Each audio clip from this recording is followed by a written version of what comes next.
welcome to this week's episode of YABSPOD. My name's Dalton, and joining me is my good buddy, Jeremy. How you doing this week, brother? Doing all right. How about you? Not too bad, man. Not too bad. Just I've been doing a lot of applications recently, and it reminded me of. So if I've told this story on the podcast before, I apologize. I think I've told it on the Steam Machine. So when I was working in Winn-Dixie, I was produce, right? Working over in the produce section, keeping everything nice and tidy and all of that. And this older lady and this guy comes in, and it's like an older black lady and this white guy, just grizzled looking old white guy. And the lady comes up, and I hear, "Excuse me, sir." And I was like, that sounded awesome. And I turned around, and she was talking to me. She says, "Do you know where I can find the Concord grape juice?" And I heard her clearly, but I asked her, I was like, "What was that, ma'am?" Because I wanted to hear her say it again, because I love the Jamaican accent. So I just wanted to talk to this lady. Sure. So she was like, "Yes, sir. Do you know where I can find the Concord grape juice?" And I said, "Oh, yes, ma'am. It's down, this aisle, yada, yada, yada." And I had some scruff, like I do right now, like from not shaving. And the guy goes, "Look like you need to shave a little bit there, sonny." And I went, "Yeah, man." I said, "I'm trying. I want to grow a beard like you got. You got a nice little beard there." I said, "But I just can't do it." He goes, "Shave every day, and it'll start coming in." He goes, "I didn't have a beard till I got out of the Marine Corps." He goes, "And I remember one time I was with my buddies. We had just got done doing drills. It was like 2 o'clock in the morning. We're all standing there for inspection before we can lay down and go to sleep." And he goes, "And my commanding officer looks at me and tells me that I have too much stubble that I need to go shave before I go to sleep." And I said, "Come on, man. Can't I just do it in the morning?" "No, go shave, Marine, right now." And that guy said he got smart with his commanding officer, and he went, "Well, you just want me to shave my ass too while I'm at it?" That commanding officer made that dude stand there in front of his whole platoon and shave his face, then his ass. Nice. In front of everyone. And he goes, "I never smarted off to them again." And they just walked off. And like that was the whole thing. And I was just like, wow, what two interesting people those people are. Like I wish I could just sit down and ask them more questions about things they've seen. Yeah. But later, this same fucking day, later on, my manager in the produce was an absolute shithead. His name was Mike. He's the one that I told you when I walked in, he was like, "Damn, you're ugly, but Jesus loves you, so I love you." Oh yeah. That guy. So anyway, he liked all of the apples to be facing the same direction. And how does an apple face a certain direction? I'm assuming you mean the sticker. He wants the stem of the apple pointed to the left. That's fucking stupid to me. So I had to go through, and dude, people, like you work in your game store. Those apples are fucked every time people come through there, and I have to go back and redo them, right? So there's like a random mango or banana mixed in with them and shit, because somebody they can't tell the difference. Like, oh, mango, I think this is where I got it from. I'll just put it down here. Exactly. So I'm having to fix that, and there's these two girls, and it's these two black chicks. And I say that because one of them had the biggest ass I had ever seen, but nice. It was like a Nicki Minaj donk going on, right? And they're standing by the cucumbers, and I had put out this cucumber that was massive, and I was like, "This is the biggest cucumber I've ever fucking seen," right? She goes over and picks this cucumber up and goes, "Now see, I need to get me a man like this." And her friend, without skipping a beat, goes, "Bitch, that's why you can't find no man. Ain't no man got a dick like that. Come on now." And I just like went like I'm doing the apples, and they turned around and they realized I was standing there, and they just started laughing. But goddamn, I was just like, holy shit, what a brazen conversation to be having just in the produce section. Dude, that was like the perfect opportunity to walk up to her and be like, "Hi, my name's Dalton. I heard you've been looking for a man like me." Dude, if I'd have been clear-minded at that point, yeah, I would have tried something like that. But dude, I was just so dumbfounded that that's what I just heard that I just had to laugh. Turning apples. I had something similar happen to me at a food line one time. I had a t-shirt I bought at a tattoo parlor that said "Tattoos get you sex." So I'm at the register like checking out, and the lady behind the register was like, "Is that true?" And I'm just like, "I don't know." Then I leave the store. I'm like, "God damn it. I could have been like, I don't know. Why don't we go find out?" Like just completely blew the opportunity. Dude, I have a habit of wearing like band shirts and stuff that have lyrics on them and stuff. I used to, at least. I don't have as many as I did. But I had this one that was a Whitechapel shirt, and on the front of it, it just said, "You're all worthless." Nice. And me and my buddy are in Walmart. We go up to the register, and the girl's ringing us up, and she looks at my shirt and goes, "You're all worthless. Excuse me, I am not worthless. I am a gem on this earth."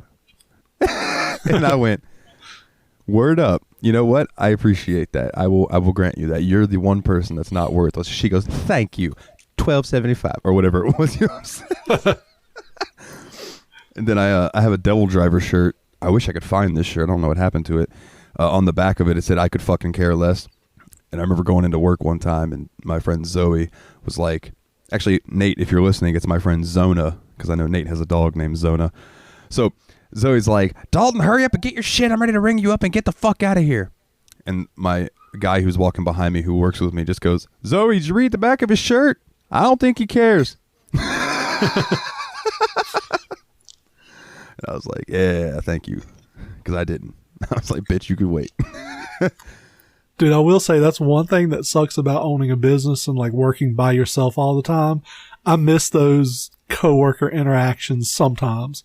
Like, a lot of the coworkers I've had in the past were fucking idiots, but like there were those few gems that you just thoroughly enjoyed spending time with. There was an older guy that I worked with at the plant. His name was Vernon. My life's goal when I worked at the plant was to make him laugh once a day, because he was an older black guy. He had that deep, hearty laugh, and I was just like, I gotta hear that shit at least once a day. So like, I just walk around like, "Vernon," and I'd say some stupid shit, and he like throw his head back and start chuckling. And I'm like, "Yep, there we go. That's it." Yeah, dude. I completely agree. Like, you know, most of the people you have to work with, it's just like, oh God. But you get those few that you can like have camaraderie with, and you really look forward to the conversations and stuff you have. In fact, one of the people that asked a question this week is Tommy, and he was one of my store managers at Harvey's when I worked there, and that motherfucker was funny as hell. He always walk up, "Hey man, let me get a hug." You give him a hug. Did you say Harvey's? Oh, Harvey's. Okay, I was gonna say, it sounded like you said Harvey's. I was like, was this some weird ass like Hardee's Arby's No. fusion restaurant? No, Harvey's, like Harvey Dent. In fact, I think they got bought out, and now they're all Winn-Dixies. But at the time, it was still Harvey's supermarket. And no, he'd be like, "Yo, D, let me get a hug." Like, "Yeah, man, I give him a hug." You know, and he would just, I'd be flirting with Zoe or something, and Tommy'd walk over to me, and just look at me, and be like, "Yo, man, don't be mowing my grass." Like, he was a good dude, man. He was funny as fuck. I'll never forget. We were in the office, and I was counting money, and he picks up my phone, and he goes, "I know you got some naked pictures in here I can see." And I was like, "Yeah, man." I was like, "You might see my dick, but like, go for it. You could scroll through. I don't give a shit." Because the girls that used to send me pictures and stuff like that would not have cared. Oh yeah. The types of girls they were. Anyway, so he's flipping through, and he's like, "Damn, man. You got some nice chicks up in here." "Oh, yep, there's your dick." And then he stops and he scrolls back to it, and he goes, "God damn, son." And then we just have this 5-minute conversation about my dick in the office while I'm counting money for the safe. Nice. Those were fucking hilarious days, dude. I miss that place. I miss that. Oh yeah, I remember at the plant one time, I had a beard down like past my chest, like super long hobo pirate beard. Hell yeah. And my boss would always give me shit about it. I went in his office one time asking him something. He's like, "You really need to shave." I was like, "What the fuck are you talking about? I shaved this morning." He's like, "What?" I was like, "Yeah, my fucking balls are smooth as eggs. You want to see them?" And he just like fucking falls back in his chair laughing. That's a perfect response to that. Oh yeah. God. Dude, this isn't like from the grocery store, but speaking of shirts, and I might have told this before. I don't know. I'm bad about retelling stories, so if I have told this, stop me. When I was in school, I had a shirt that said, "I'm not a gynecologist, but I'll take a look." Right? And I wore it to school because I was a rebel. And I went in and I walked into my science class, second period. I walked into first period. Everything was fine. No one said anything because first period was gym. All of the gym teachers just chuckled at it. All those old guys were like, "Hey, that's a funny shirt." Yeah. So I go to second period. I walk into science class. And my teacher goes, "Good morning, Dalton." And I see her eyes go down. And then she waits till I sit down, and I see her roll over to her phone and pick her phone up and make a phone call, right? Yep. And now I'm just fucking waiting for it. And over the intercom, about 5 minutes later, bing! Could Dalton Suter please come to the front office, please? Dalton Suter, could you please come to the front office? And I went, God damn it. I didn't even make it halfway through the day. Yeah. I go, and they want me to go to the guidance counselor's office. So I go in there. Her name was Miss Phillips. She was a cunt. I hate that lady to this day. She was such a bitch. Anyway, I walk in there, and I sit down, and she looks at me, and she does that really condescending thing that you see in movies where people lean forward and then take their glasses off and point at you with their glasses. Yep. And she does that, and she goes, now, if I were with my granddaughter and we were in the mall, and my granddaughter's 5, by the way, and she saw your shirt and asked me what that means, what am I supposed to tell her? And because I was such a smart ass back then, I went, well, you could tell her she'd find out in a few years. And yeah, that was not the right thing to say. She got real mad. She told me to put tape over my shirt. So she hands me Scotch tape. Now, I don't know if anybody has ever used Scotch tape, but you can see straight through the shit, right? It's like a yellowish color, but it does not really mask anything. So I put it over it, and you could clearly still read it through it, right? And she got pissed her, that's not even a word, more pissed about that. And she tells me to take the tape off, turn my shirt in, so go in the bathroom, turn my shirt inside out, and if she sees me with my shirt right side out again, she's going to suspend me. So I was like, okay. So I just wore my shirt inside out for the rest of the day. I was like, what the fuck? What does it matter? It's a joke. Like, we're fucking high schoolers, dude. Like, come on. Dude, my thing with that is like my kid's 7.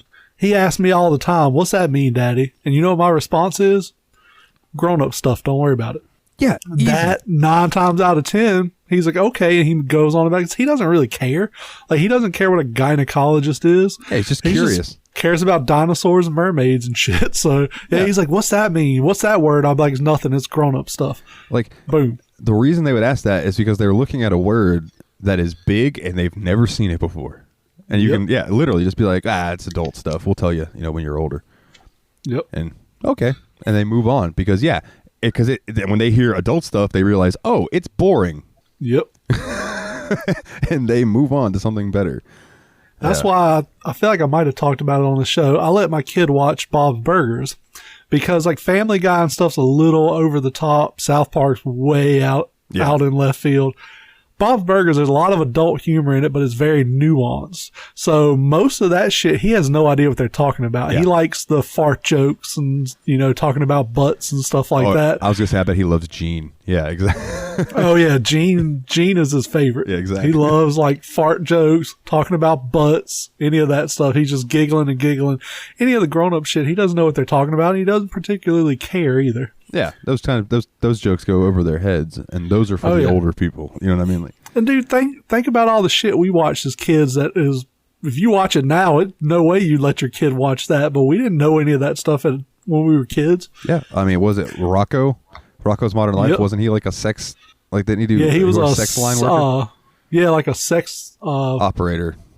Yes, a phone sex operator. Yeah. Trying to, like, what's the term? We don't have that anymore. We have video now.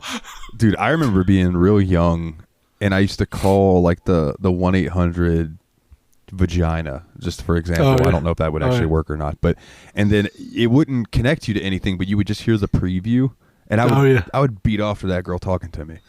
You've called 1-800 blowjob, where girls are here to suck your dick, and I'm like, fuck yeah, they are. Dude, do you remember when I was a kid, I had the satellite dish. I forget the name of it. If anybody knows, please let me know. But it was like, you didn't just have channels. You had, like, you'd have to go to, like, G24, and, like, the dish would actually move in the yard to a certain space. And then you had, like, 24 channels on that, whatever, like, master channel or whatever. Did you have a thing where you could check your email and stuff through that? Because I don't think we did. No. It was like the internet wasn't super popular then, but all I remember is the dish was like 12 feet across. It was huge in the yard. And like you would type a letter and a number or 2 numbers. It would go to like a certain region. Like the dish would literally physically turn to a certain spot. And then you had like 24 channels on that. And then I forget how many of those you had. Well, like there was one of them that was the porn channels.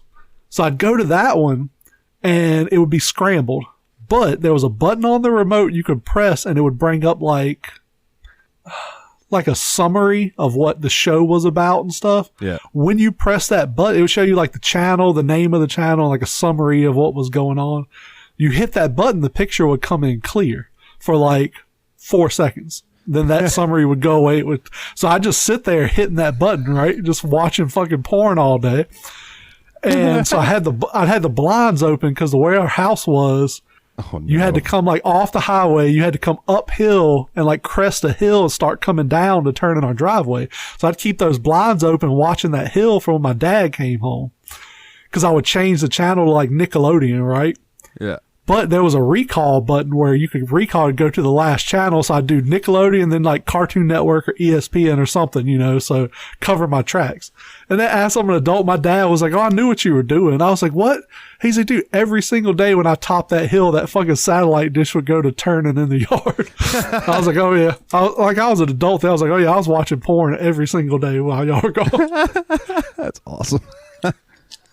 Dude, I mean, like I said, it would come in crystal clear for like 4 seconds, but you had to sit there and hit that button every 4 seconds. I know that fucking button probably broke on the remote because I hit that motherfucker all day long. Did you ever grace like the Newgrounds site back in the day? Like Newgrounds, eBombs World, those type of sites? eBombs, yeah. Okay. Newgrounds doesn't sound familiar. So Newgrounds was a lot like eBombs, but it had like more Flash games, but it also had like a porn section where there were like a lot of the ads on the side and stuff that you could click. Oh yeah. So I remember me and my buddy Emmett are playing I think Skull Kid was the name of the game on Newgrounds. But there was like an ad in the side for some porn website. And my mom pulls up and we can see her out the window and she's pulling up from coming home. And I go to close out of it because I don't even want her to see the ads on the side, right? And I accidentally click one of those ads and it pops up. So when I go to try to close that, Emmett leans forward and just starts mashing the enter key over and over and over and over and over and over and over. He pulled up like 80 porn fucking things. Jesus. And I was like, you mother. And I mean, I closed the last one as the door opened and my mom came in to be like, hey, what's up, guys? And I was just like, I could have killed Emmett. Oh my God, I could have killed him. How many viruses did he give my computer in that 30-second span? Yeah. Dude, I remember like our computer was in what was supposed to be the dining room, I guess, like what we call the family room. Yeah. But like it was facing away from the side door we use. Man, I remember being a teenager, being in there just going to town, and you hear the fucking key go in the deadbolt, and you're like, oh my God, trying to pull your fucking pants up real quick before anybody walks in. Oh man, being a kid. Yeah. Like, these kids nowadays have smartphones and tablets and shit. They can go lock themselves in their bathroom. Right. I'm going to go take a shit and then go jerk off.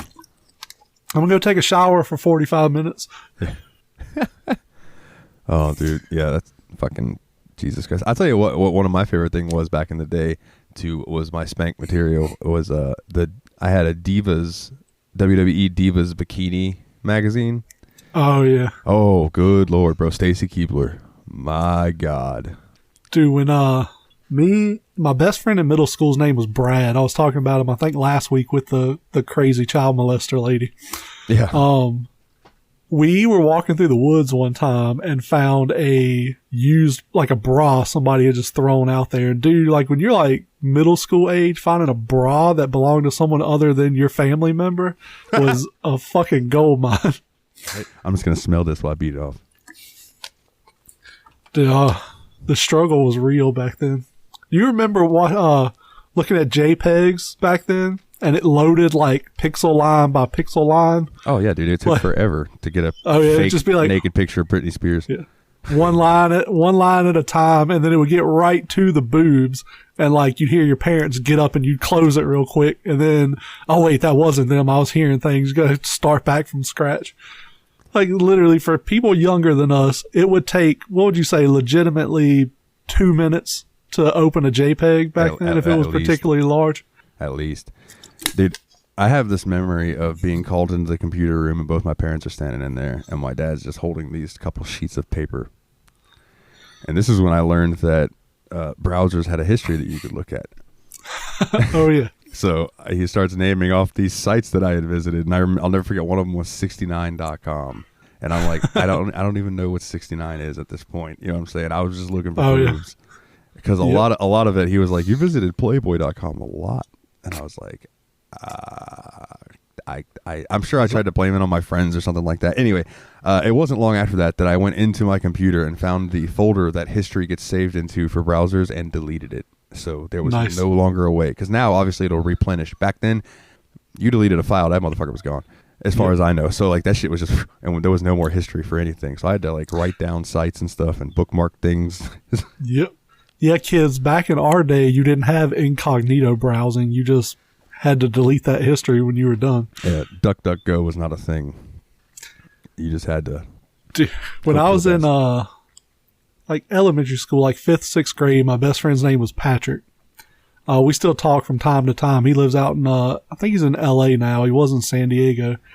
Dude, like his mom and dad's room were at the other end of the house from his room. We'd have sleepovers probably every weekend, every other weekend. So we decided we want to see some boobies. His dad had a stack of Playboys under the sink in their master bathroom. So he like army crawls through their bedroom while they're asleep, grabs a Playboy, crawls back through their bedroom, comes back to his room. Like we're, like what, 11, 12 years old. We don't know what the fuck we're doing. We just know we like naked women. Yeah. So we're sitting there looking at this magazine, giggling and shit. We hide it under his mattress. And the next morning his mom comes in there because this dumbass went into the bathroom, took the Playboy and left the bathroom cabinet wide open where they were at. So of course, as soon as they woke up and went in the bathroom, they knew exactly what we had done. So she comes in there and she's like, where is it? And he pulls it out and gives it to her. And dude, like, she was super cool. Like his parents were super cool. Love them to death. She sat down on the bed and was like explaining to us how this is not how real women look and how these photos are touched up and all. And like, we didn't know any difference in that. We were just like, oh, boobies, naked boobies. Those are awesome. So yeah, we're just like, it was so embarrassing sitting there with my best friend's mom, like explaining to us how this isn't what real women look like. And I'm sitting there thinking like, I wish it was, because I like the look of this. Dude, I have such a similar story to that. My grandpa, so when they used to live in Jacksonville back in the day and I'd go visit them, my grandpa was a heavy drinker back then. So he would get real drunk and fall asleep in his living room chair. Well, there was a nightstand in the living room that had a stack of magazines. And at the very bottom of them were some Playboys. And once my grandma was asleep, my grandpa was passed out, I'd slide one of those out and then go into the bathroom and have a yay old time. Oh, yeah. And then I'd slide it. I'd remember where it was in the stack, and I'd slide it back in there. Now, flash forward a few years. I had gotten some Playboys of my own. One of them was the Tori Wilson Sable Playboy. Oh, yeah. So, like, that was like a prized possession of mine. I don't have it anymore. Unfortunately, I don't know what happened to it. It'd probably be worth a little money. Dude, we ought to do a side episode one day where I have like a case and a half of Playboys that I found when I was doing property preservation. Some of the Playboys that I have sell for some fucking money, bro. But I just don't know how to go about that.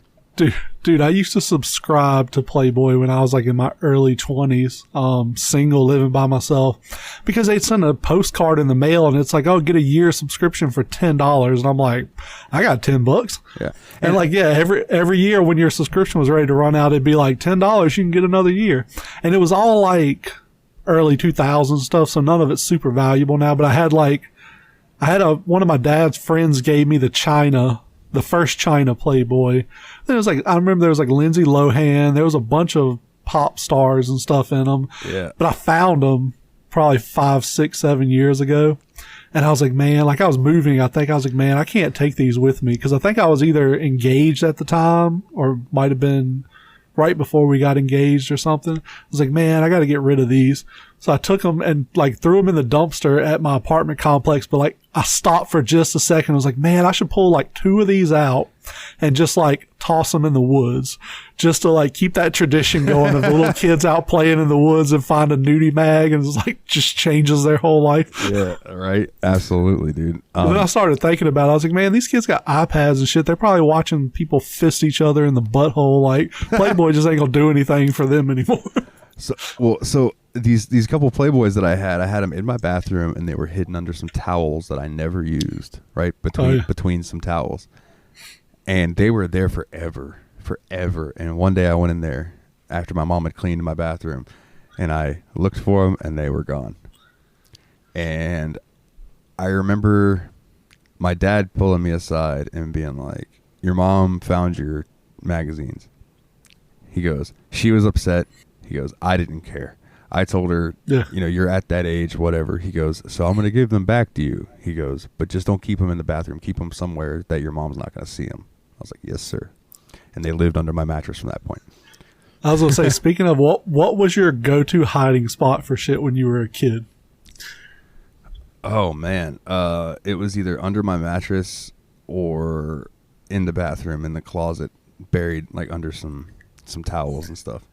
Dude, see, I couldn't go under the mattress because my mom would change my sheets. And so she would lift the mattress up and find stuff. So what I actually did, I felt like it was ingenious when I was a kid. It was probably stupid. Do you remember box springs had like that fabric like stapled on the bottom of them? Yeah. That really kind of almost see-through.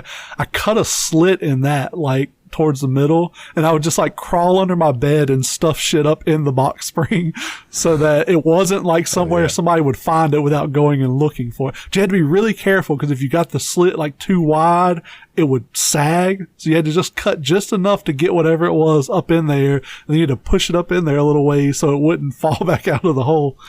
Man, yeah, that was like my go-to hiding spot as a kid. So I didn't have an under the bed. My box spring had drawers on it. Oh, yeah. So I remember having a penthouse, and I remember like when I first started getting into that kind of stuff, penthouse was a little much for me. Oh, like, yeah. At first, you know what I mean? Like, so I remember taking one of the drawers out and laying that penthouse underneath the drawer and then putting the drawer back in, and I forgot about it until I got a new bed, and I was like 19, and I lifted that thing up. There's just a penthouse under there. I was like, oh, hey, look at that. Nice. Oh, man. Do you remember, because you were a little pervert like me. You're a little younger than me, though, so you might not. There was a chat room service called, it was like Virtual Places or something like that. It was literally like a browser would have like a room in it, and then on the right you would have like the list of people in the room. The bottom you'd have the chat window. And you had little like rectangular avatars you could change. You could move around in the room and stuff. You could like link them to someone else's avatar to show you were a quote couple in the chat room. I don't remember that, dude. No. I got into so much debauchery with that shit. Like one of my longest having friends, I guess. She's her name's Christy. She lives in Australia. I met her in one of those chat rooms. Like, we've been friends for almost 20 years now. Yeah, dude, like, I got so much debauchery in that shit. Cause dude, there was no like, the internet was a wild west back then. Like it was so easy for 14, 15-year-olds to get into just the most disgusting stuff on the internet. Do you remember Rotten.com? Oh, God. Yeah. Dude, Rotten.com almost ruined my life. Like, dude, that set me on a really dark path that luckily I broke away from. There was some fucked up shit on that website. Oh, for sure. 1 second.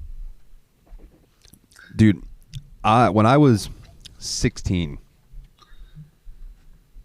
I made a cam girl fall in love with me. Nice. Like, it was the strangest thing. I would always show up in her chats and talk to her, but I never had any money because I didn't have a card because I was 16. So I would just talk to her. And then I ended up giving her my email, and then she started emailing me and then started texting me and then calling me and stuff. And she would send me naked pictures and stuff. I want to say she was like 19 or 20. Yeah. But she knew I was 16, which was the thing that was kind of odd in retrospect. But like, she said I was way more... Now that you're older, you realize that she was a pedophile. Yeah.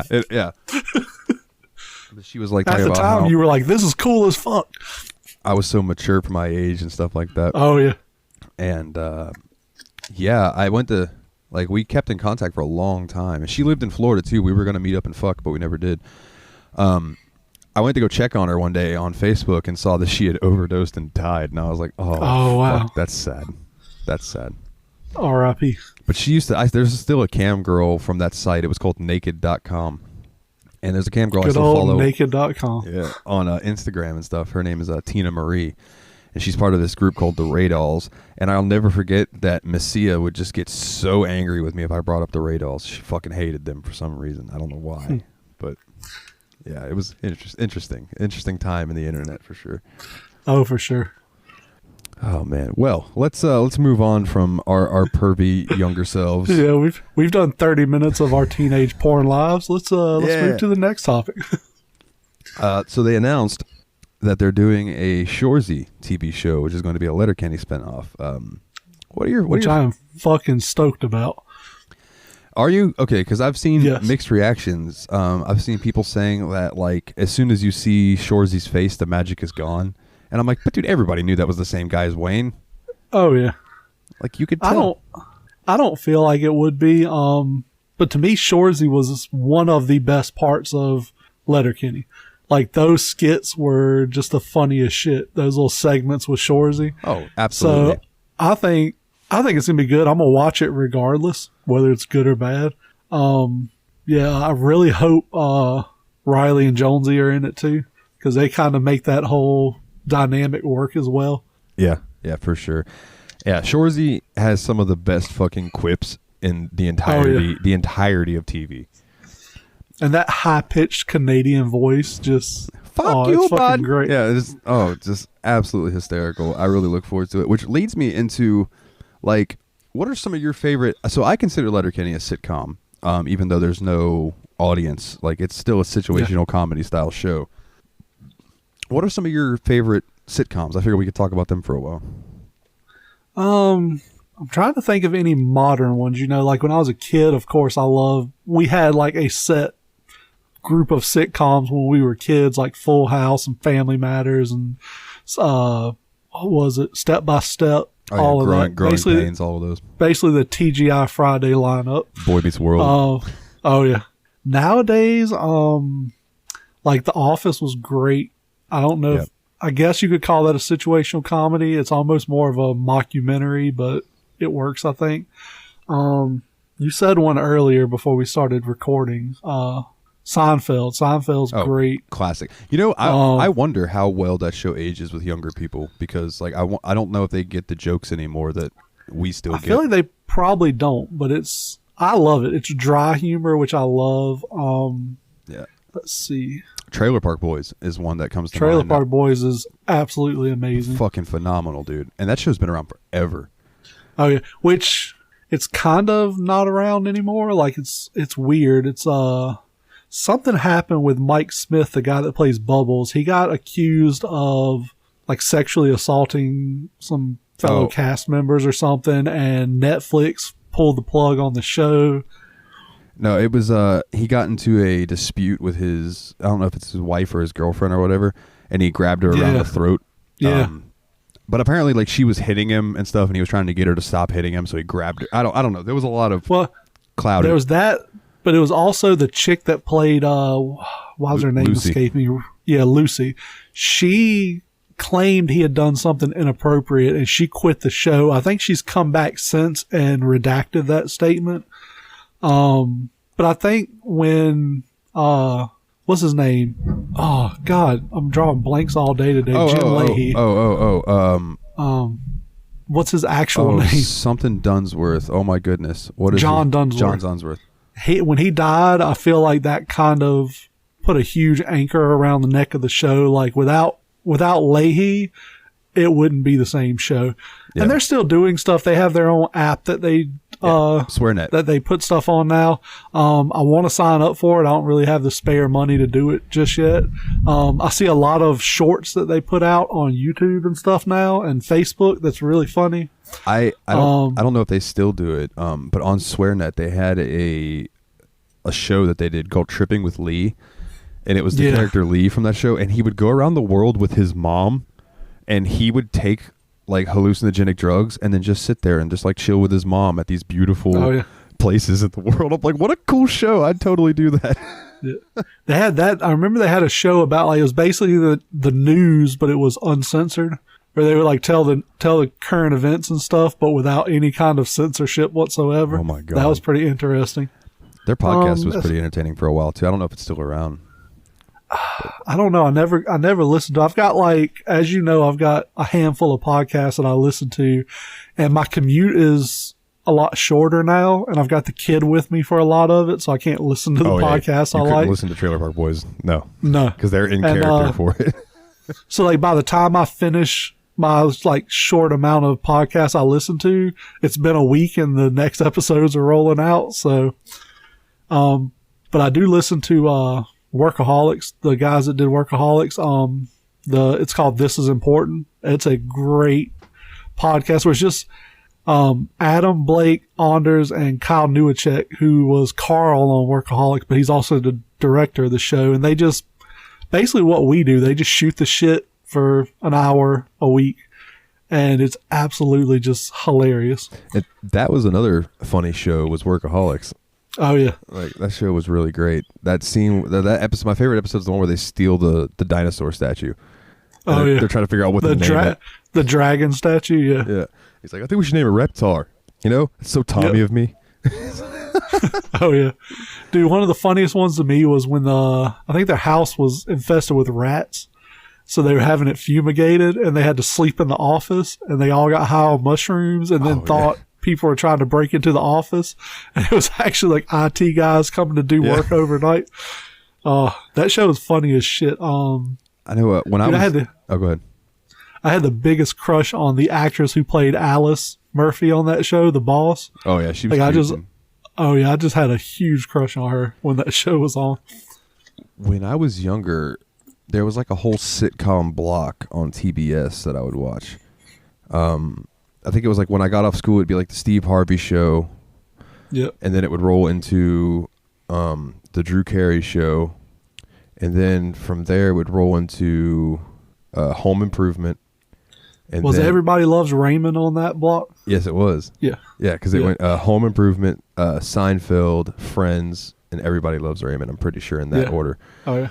And it might have been Everybody Loves Raymond might have come before Seinfeld and Friends, but like those were the shows that would play every day. Oh yeah. So those are the shows that I have near and dear to my heart because I've seen them so much that I'm like, dude, I love those.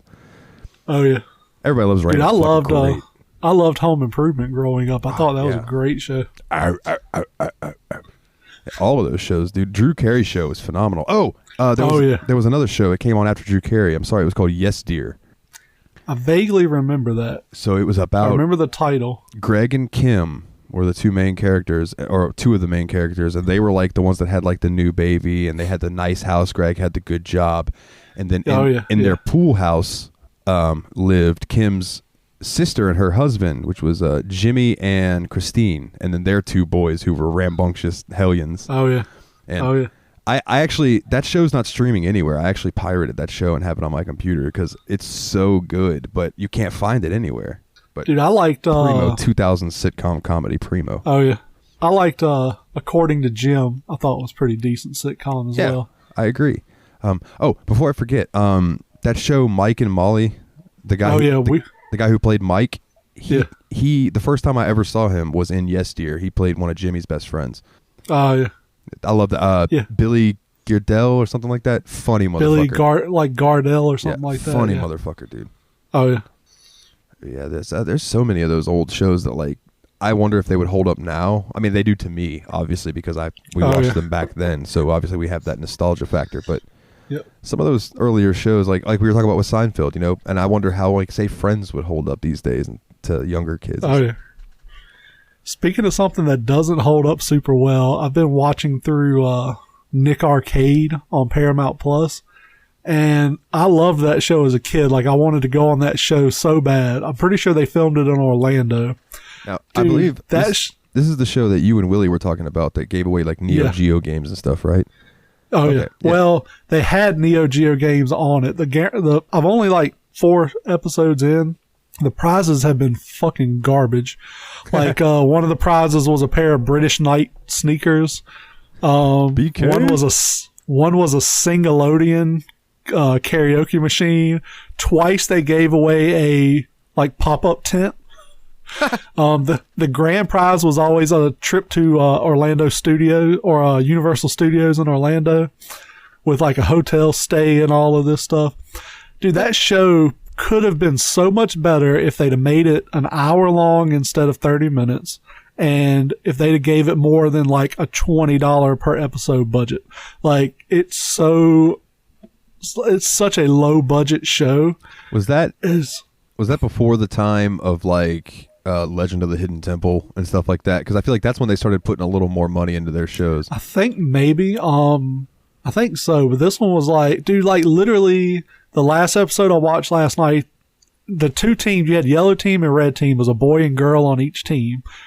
They had the face off at the beginning of each round where they literally played Pong. Like you can see it's Atari 2600 like paddle controllers laying on a fake arcade machine, and it's Pong, but it's with like a brain theme. It's like it's on neurons running and hitting whatever.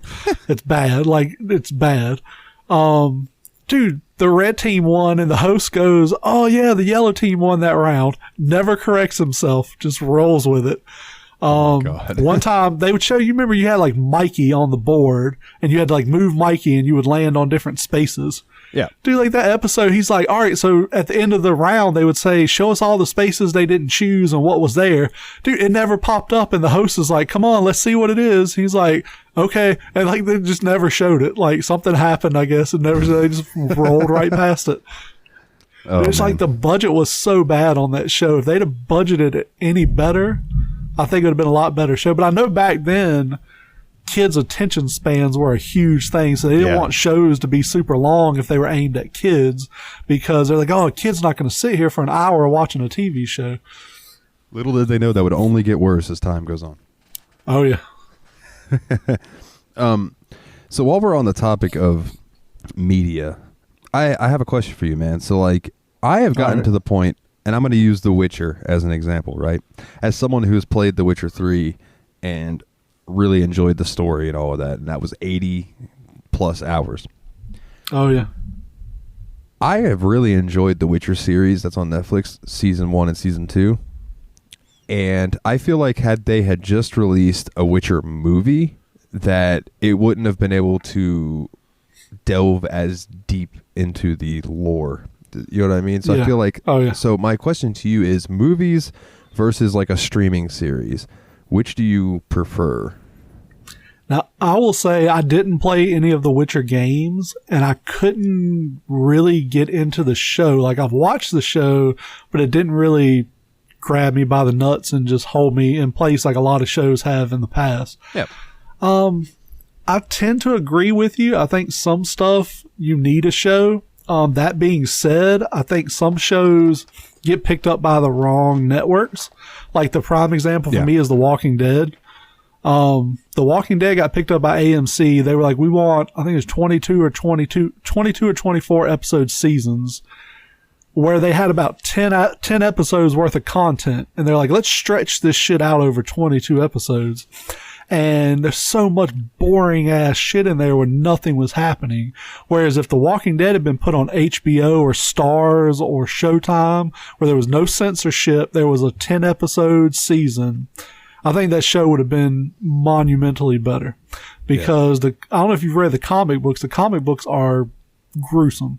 It's just like there's people fucking, there's people like getting heads cut off. It's all kinds of crazy shit that they're not going to show on a cable network. Yeah. Which goes back to what we were talking about last week with needless censorship in the U.S.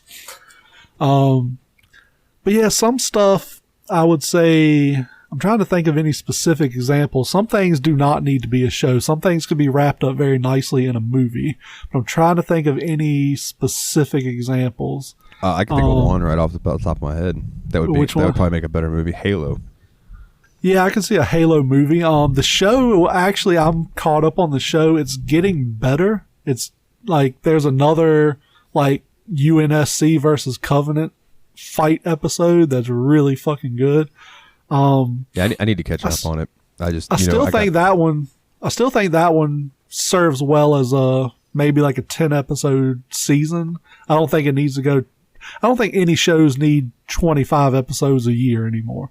I think you need to wrap it up, cut all the fat out of it, and put it out in action-packed chunks versus stretching the shit out over 20 hours when you've got 10 hours worth of story. Yeah, but I mean, also, if it's something where you've got, 100 hours worth of story, it depends on the, I guess the material that you're working with. You know, like, because I think one of the issues that people have with this Wheel of Time show that came out was that like there was a lot of things getting skipped over because the Wheel of Time, that's like a long, big, huge series. You know what I mean? Oh yeah. So they might be able to touch on more. But another thing is like, and this is gonna sound, man, I do not want this to come off the way that it might sound, but like certain castings sometimes throw me off. Does that make sense? Yeah. Like, I'm trying to explain this like without coming off sounding racist or anything, because I swear to God I'm not. That's not what I mean by that. But like, okay, so like I'll use The Witcher for example, right? Yeah. All like The Witcher takes place in Europe in, you know, the early hundreds. You know, it's just like it's back in the day. So like all of the characters from there are like from Europe, Northern Europe, Poland, like that area, right? And then they casted this girl as one of the witches who is like very, very dark-skinned girl, and she is a fantastic actor, but it's almost like she stands out amongst the rest of everybody else. Does that make sense? Like, whereas like it's like if you would have, what's that movie? Oh my God, I can't think of the movie. What's it about? It was Django. Like if you'd have made Django white, that'd have been weird as fuck. Oh yeah. You know what I mean? Like that whole story would have been different. Like I don't know. Yep. So sometimes casting kind of like The Last Samurai being Tom Cruise. Yeah, exactly. Fucking exactly. Why not cast somebody who or could have feasibly been a samurai or related to, like, I don't know. Or William Fichtner being Shredder in that Megan Fox TMNT movie. Like, I love William Fichtner. I think he's an amazing actor, but Shredder's a Japanese guy. He always has been. Yep. And yeah, I agree. Like, some roles, like a buddy of mine, we were talking about the other day, James Bond specifically, they're looking for a replacement. There was rumor that they were talking about casting a woman. To me, James Bond does not need to be a woman. Yes, that being said, Wonder Woman doesn't need to be a man. Like, there's roles that are specifically written for whatever gender. Yeah. Now, like, if they put out a James Bond movie that's a female, I'm still going to go see it. I'm not going to boycott. I'm not going to be a dick about it. But I feel like somebody like Idris Elba, he's getting older now, but I think he'd have been good for that role. Yeah, for sure. And if you're going to do a female style James Bond, start a new IP and build a whole new thing around it. You know what I mean? Like, make this like a really bad bitch. So she's just out there killing motherfuckers, getting the job done.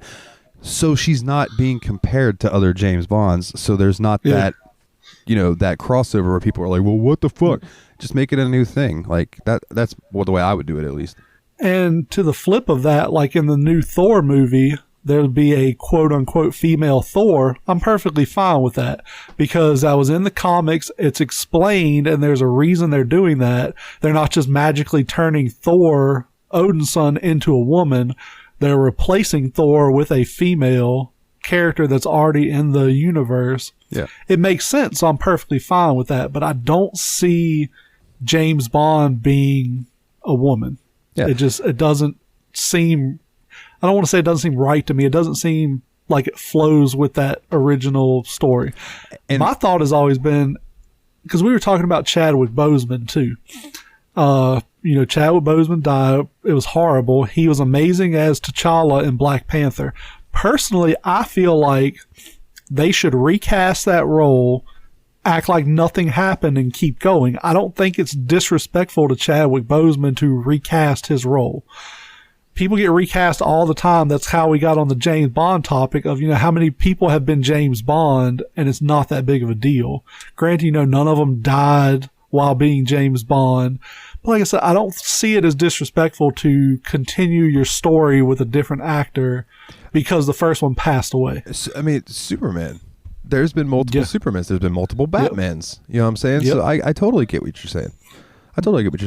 And also, like, in comics is such a wide breadth of storytelling. Oh, yeah. That there's, like, if you want to recast a superhero as somebody else, dude, there's probably a comic that there's a basis for that on. You know what I mean? So, like, yeah, because there's been all different kinds of races have been Superman, Spider-Man, like all of these different superheroes and supervillains, you know. So I mean, there's a whole breadth of things there, but it's just there are certain stories, like you said, The Last Samurai or like The Witcher and things like that I just think that, like, because of the world that is built in, it just throws it off. Oh yeah, it's just casting, man. Like, I don't know. Yep. And that being said, that they could cast, somebody who is that looks right for the job but is awful at acting, and it could be just as bad. Oh, yeah. So there's also that too. Yep. One that I'm apprehensive about is them casting Bella Ramsey as Ellie in the Last of Us show, because as you know, I absolutely love The Last of Us. It's my favorite video game franchise. I don't see her being Ellie. She's a massively talented actress. I think she did great in Game of Thrones, but I don't see her as Ellie. If it were up to me, I would have cast, let me see if I can find her name. You watch Stranger Things, right? I've seen the third season, yeah. I'm looking at a picture of Bella Ramsey, and she does not look like Ellie to me. She does not look like Ellie at all. Whereas, I'm going to send you this picture. The redheaded girl from Stranger Things. I think her name was like Max or something. Yeah, Max Mayfield. The actress's name is Sadie Sink. I would have cast her. I think she could have pulled it off so much better. Let's see. I'm going to send you a picture of her. I know this makes for thrilling audio. But I look up Sadie Sink if you're listening. I think she would have A, looked the part a lot better. B, watching Stranger Things, she has the attitude to play Ellie. I would have cast her personally, but HBO still hasn't answered me regarding my jobs there. So those bastards. Yeah. Like I sent you a picture of it. I think she would have done the part phenomenally, but I don't know. I don't know how Hollywood cast. She's got the freckles and stuff. I could see that. She's got the freckles. If she dyed her hair brown, I think she'd look a lot like her. She has that sassy, like almost adult in a kid's body attitude and mentality.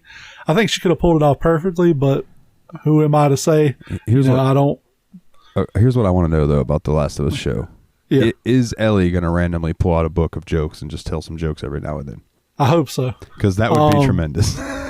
Now, that being said, something I saw that really makes me nervous is Pedro Pascal said he did not play the game because he did not want to, quote, imitate Joel from the game. That's what we want you to do. It's like, that's exactly what we want you to do. We want you to be video game Joel. We don't want your personal spin on it. Like, we want you to be him. What the fuck? But I've never seen Pedro Pascal do a role badly. So I think he's going to do a good job. Is that the Mandalorian dude? Yeah. He's the Mandalorian. He was Oberyn Martell in Game of Thrones. What else? He's done a bunch of shit. He was Narcos. He was one of the cops in Narcos. Did he take his helmet off in Game of Thrones too? Oh, yeah. God damn it. Spoiler alert if you haven't watched Game of Thrones. Did you watch it? No, I have no idea who that character even is. So I'm just throwing shots in the dark. Spoiler alert if you have not watched Game of Thrones, put your fingers in your ears and la la la for a little bit. He took his helmet off and the guy he was fighting crushed his skull. Brutal. So, yeah, maybe Pedro should learn to keep his fucking helmet on. Yeah, that's a show that I've been meaning to watch. It's good. It gets a lot of shit for the ending. Personally, I liked it. Feel free to shoot your flaming arrows at me. I like the ending. I thought it was good. I thought it made sense historically. People shit on the ending of The Sopranos at the time, and now that's considered one of the greatest fucking moments in TV. So, Yeah. Oh, that was the funniest thing because when Jen and I watched through that like last year, she had never seen the ending. So when it came up to the ending, I'm sitting there like smirking. She doesn't know what's coming. She's like, "What the fuck? That's it?" I was like, "Yep, that's it. Show's over. James Gandolfini's dead. So we'll never get anything past this." She was so mad. I had a similar instance with my parents because they had never seen the ending. And we're sitting there and I knew it was coming. Yeah, so you're sitting there just waiting. And it goes, "Hey, don't stop." And it just cuts to black. And my mom goes, "Oh, what happened? Did it stop?" And then the credits come up and my dad goes, "Oh, what the fuck? That's it?" Yep. He was like, "Oh, dude." And then after like 2 minutes, my dad looks at me and he goes, "Dude, that's the greatest show in television history." Oh, it was an amazing show. Other than the one scene where Tony goes in the living room and Anthony's playing N64. And he literally picks a controller up with one hand and tries to play like they're playing Mario Kart. He's just got one hand on the controller. Yeah. It's like, dude, this is fake, but yeah. It's like I love when I see things in things like that, where like they'll be holding an Xbox controller, but they're playing a game that I know was only on PlayStation. You know, things like that. You're just like, oh, come on, man. You could have done a little fucking research. Yeah. Or those shows where like one of them's holding a Xbox controller and the other one's holding like an NES controller. Like like you couldn't have done a little bit better than that. You couldn't at least found 2 matching controllers for them to be playing with. Oh man. Speaking of like retro things, sir, and you were talking to me about Nerf footballs, which I have not heard about in a long fucking time. So please inform me as to what. So this is a very specific story, and it's a little telling of how I feel about people. We have this running theme on this show that people are stupid. So my buddy comes up. He owns a comic book store, and he buys a bunch of collections of toys, comics, and stuff. He brings me this Nerf football. It's a Dallas Cowboys like Nerf football from 1998, and it's still in the shrink wrap. He's like, oh, here. I'm like, yeah, dude, I appreciate it, but like, I don't really collect stuff anymore. I've kind of just given up that aspect of my life. So I'm like, dude, you can keep it if you want. He's like, I was like, cause I'll probably just sell it. He's like, well, you're going to sell it. I'll keep it. He's like, cause it sells for like $70 on eBay.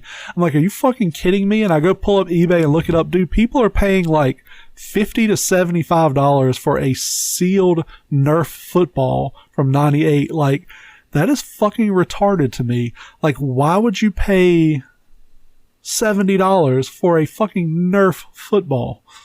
I don't get it. It's insane. The whole collecting market's become wild, bro. Like, dude, for some of these like magic cards, just magic cards that I have. Oh yeah. Like some of those are fucking $20 for one card. And I'm like, really? Yep. And I mean, I tried for a little while. To get back into football trading card collecting, which has gone just fucking insane. And it got to where over the pandemic you couldn't find them. There's literally Walmart and Target sells them, but there's a third-party company that stocks them in those stores. I found out through the community there were people actually paying those people that were stocking the big box stores, paying them to let them know when they were going to be stocking. Then they would come clear the shelves because $20 boxes were selling for $100 on eBay. So like it's impossible to keep up with because you've got these guys literally buying an advantage to get the stuff that they don't even fucking want it. They just want to sell it and make a profit, which is another thing I absolutely hate about the world today is people don't give a shit about anything except making money anymore. And it drives me fucking insane. It's like I couldn't buy Pokemon cards for my kids because sweaty neckbeards were waiting at Target at 6 a.m. to go in and buy up all the Pokemon cards they were stocking just so they could sell them. They didn't even want the fucking cards. But like, there's a couple of YouTubers I would watch that open boxes of cards. And about a week ago, one of their videos popped up and I was like, let me watch this. It's like a 5-minute video. I had a little bit of time to kill. Dude, he opens a box. There's 5 cards in this box. 5. F-I-V-E. This box cost $380 for 5 fucking football cards. There's like one graded card, 4 non-graded cards, like 2 autographs in the box. But I'm like, dude, he opened it. It was all shit. It might have been $40 worth of cards in that box. And I was like, you know what? $380, you can buy a fucking Nintendo Switch for that. Yeah. And you paid for 5 fucking cards. That's so fucking stupid. Well, there's that whole community behind opening cards and stuff. I know I know some people who are really into watching those. And I watched a Pokemon one the other night that wasn't bad because what they were doing was people would buy the cards from them and they would open them on camera so they could see what they got and then send it to them. So that's cool because if they're doing that. But and I believe me and you have talked about this, but not on air. There was those guys that were doing the opening of the sports cards on stream, and they looked like douchebags. I don't know who they are, but I hope they all die in a fire because they looked like... Yeah, dude, I hope they all get herpes. Like, they look like the type of people who would get herpes. They were just the douchiest looking motherfuckers, and they're opening, and they're all loud and obnoxious as fuck. I don't know why that's a thing, why people enjoy watching loud, obnoxious people on the internet, but please make that not a fucking thing anymore. Thank you. Signed, Old Man Yelling at Cloud. So... they pulled a card that was worth like $50,000 or something crazy, $20,000. And they were like, sorry, dude, we can't give this card away. Even though somebody had paid for that pack to be open. What it was they did a giveaway pack. They're like, oh, we're going to draw a name. We're going to open this pack and give it to somebody for free. So they open it. It's got this expensive ass card in it. Yeah, they look it up and it's like a 5-figure card. They literally are like, no, sorry, dude, we're not giving this away. And it's like, dude, that's fucking horseshit. That's like, what your whole channel is based on, is y'all doing that. Exactly. And then like that guy never did get that card. Like they sold the card and then I think they offered him some money and then didn't even send him the money. The guy that won the giveaway basically was just shit out of luck. God, I hope that channel tanked. That is the most unscrupulous shit I've ever seen before. That'd be like if my buddy did with his comic book store, he ordered these mystery boxes from one of the places that do those card mystery boxes. They did comics, graded comics. And he was like, I'm going to order a bunch of them because they had some good shit in them. Yeah. And I think he ordered like 8 of them or something. And he got like 2 or 3 of the big like grand prize books when he ordered. And he was like, he opened them and he was like, I'm going to keep these and sell them. But then the stuff that wasn't really worth that much, he's like, I'm going to use these as free giveaways. Like if you come in my store and spend $100, you'll get entered in a raffle to win this book. But it was a mystery. But like, yeah, if he had just left the boxes closed and been like, oh, if you spend $100, you win, and somebody had won one of those books that was worth like $5,000, it would have sucked, but he would have given it to him. Yeah. He wouldn't have been like, sorry, this is too expensive. You're not getting this for free. He would have just used it as publicity, take pictures of the person holding the book and shit, advertise it, and get more business in the store. But yeah, no, there's no way in hell he would have been like, sorry, I'm not giving you this book. It's too expensive. It's the same type of situation where like if like the little local booze store here, like they had a $10,000 scratch off ticket sell. So they put a little sign up that said there was a $10,000 seller here. Come get your cards here type thing. You know what I'm saying? And it's the same thing. He could have used that same thing. Yeah. Where it's like, dude, you might get a comic worth $500 if you come spend at least $100 and get them the mystery thing. Yeah, that's perfectly acceptable. What those dudes did was just like horseshit. Oh, hey, we're going to give you this Nintendo. Oh, I'm sorry. Actually, we're not going to give you this Nintendo. We're going to give you this weird little knockoff Nintendo and hope you're okay with it. Yeah. No. Yeah, we're gonna give away this NES Classic. Oh, Dalton Suter won. Oh wait, we just looked this up on eBay and it's selling for a lot of money, so we're gonna send you this Chinese knockoff one instead, and then never actually send you the Chinese knockoff one. Yeah, what the fuck? I hope that channel tanked. I really do. I hope so. I hope they're out of business right now. Personally, like, I don't even remember the name of it, but like I hope it's gone. Matter of fact, I'm gonna look it up because I want to advertise. Everybody go to this channel and leave shitty stuff. Oh man, yeah, dude. It just bugs the shit out of me because like I always preface like on Steam Machine when I do like a key giveaway that there are always keys that I have extras of, and I have no promises that it's a good game, but I'll give you a free game if you enter the whatever, Oh yeah. So I don't know.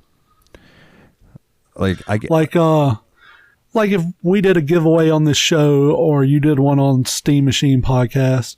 And you were like, oh, we're going to get a random code out of this mystery box and give it away for free. And you draw the name and then you do the big thing on Facebook or whatever, the reveal. And it's some brand new $60, $70 game that you want to play. And you just be like, oh, well, I changed my mind. I'm going to keep this one. We'll do a different one for you.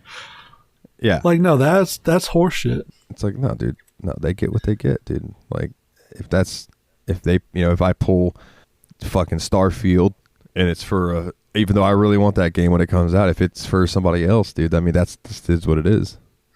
Absolutely. But yeah, back to like the shitheads. People just spending too much money on stupid shit. Like, dude, it's fucking ridiculous. There's a Giannis Antetokounmpo, I think it's a rookie card that somebody spent like over $1 million on, and that card is like a few years old now. Like, it's a fucking piece of cardboard with a signature. Like, I could buy a basketball with his signature on it for like $100. Why are you paying $1 million for a fucking card? And that channel is Backyard Breakers. So they pulled a $25,000 card for a giveaway and then said the card is too expensive to be given away. I'm going to send you the link so we can put it in the show notes. Everybody that's listening, go give this channel shit. Because what they did is horseshit. I have these. Like Topps baseball cards. I don't think any of them are worth anything, but no, I think that set, the way they do those is that's basically the full base set from that run. Yeah, 91. Whatever that particular set. Yeah, it's like that's the full base set, so it's probably nothing in there. Might be some rookies in there that'll worth some money now, but like all the special insert cards and stuff wouldn't be in that box. Yeah. And this is old as fuck. Like I said, this is 1991. Like I have had this probably my whole life. Something my grandma got and then gave to me when I was a little older. Dude. Oh, go ahead.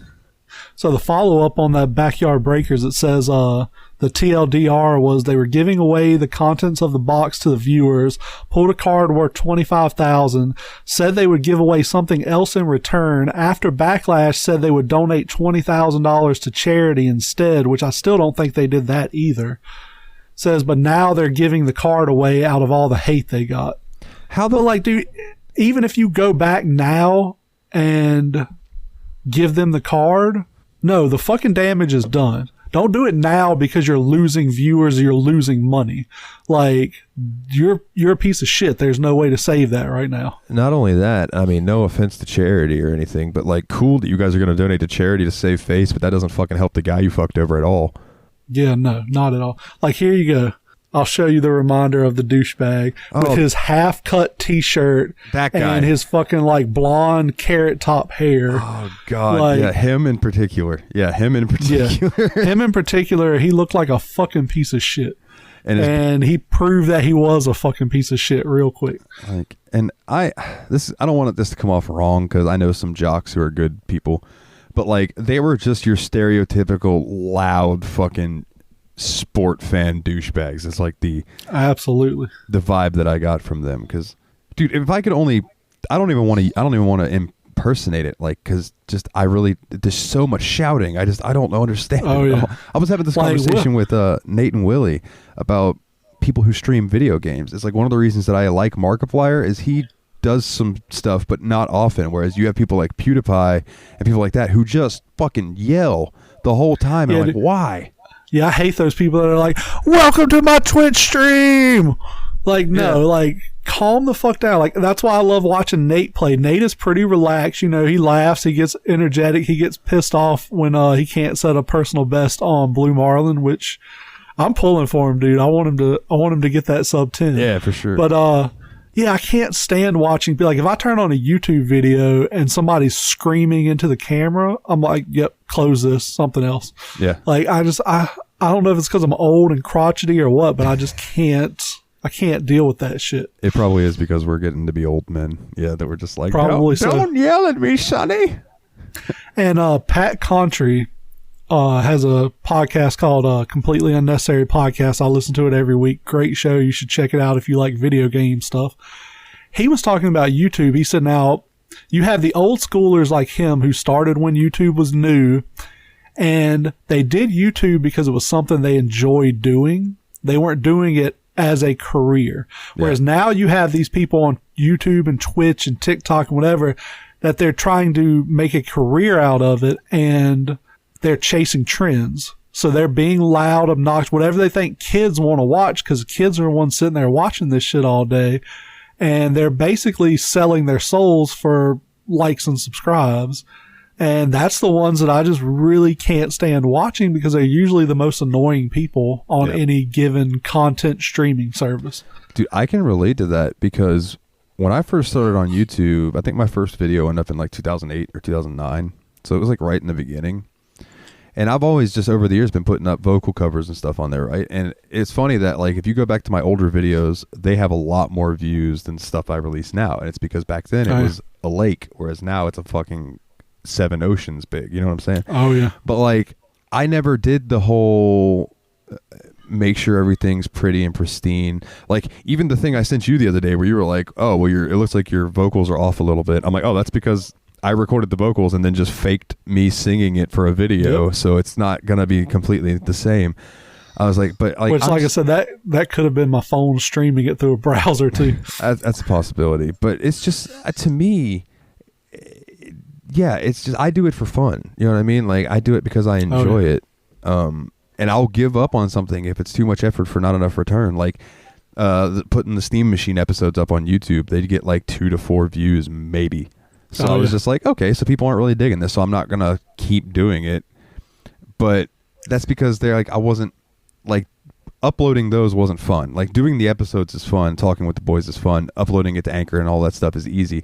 Doing it to YouTube was a bit more of a process. Whereas me doing vocal covers, I have a lot of fun doing that, and I just put them up if people, because I like to get feedback. So like, if people want to give me feedback and stuff, that's fine.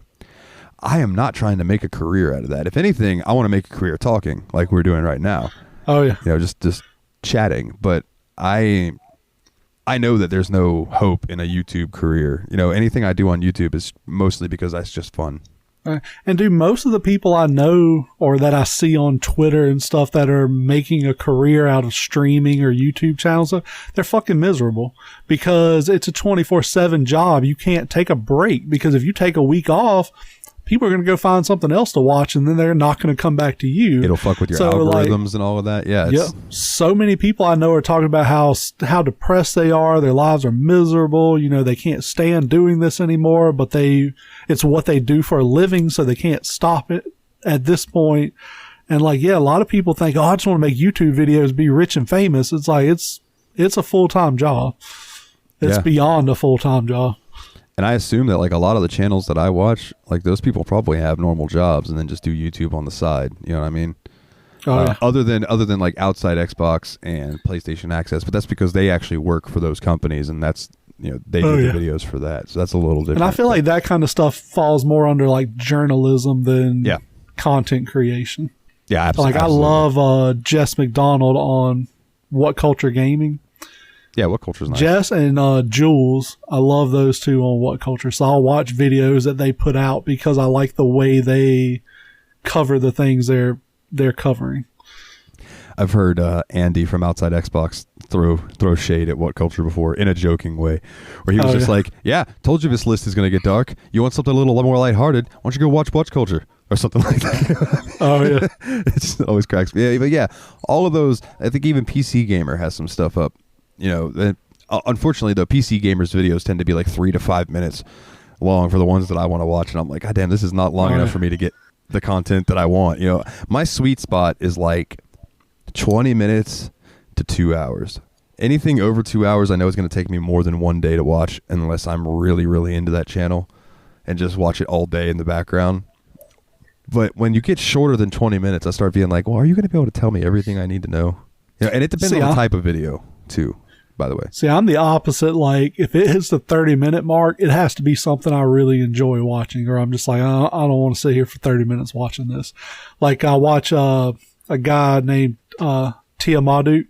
He does F1 video game streaming, and he'll do, well, not streaming, he does YouTube videos, but he does like the My Career and My Team and stuff like that. It's like I'll see one of his races up and I'm like, man, it's 35 minutes long. Like I gotta make my lunch and shit and sit down and enjoy this. Like I just want to sit here and sometimes I'll pause it halfway through, go do some other stuff and come back to it. Yeah. But also like my day is a little more hectic than yours, whereas like if I have a customer come in, I have to stop it.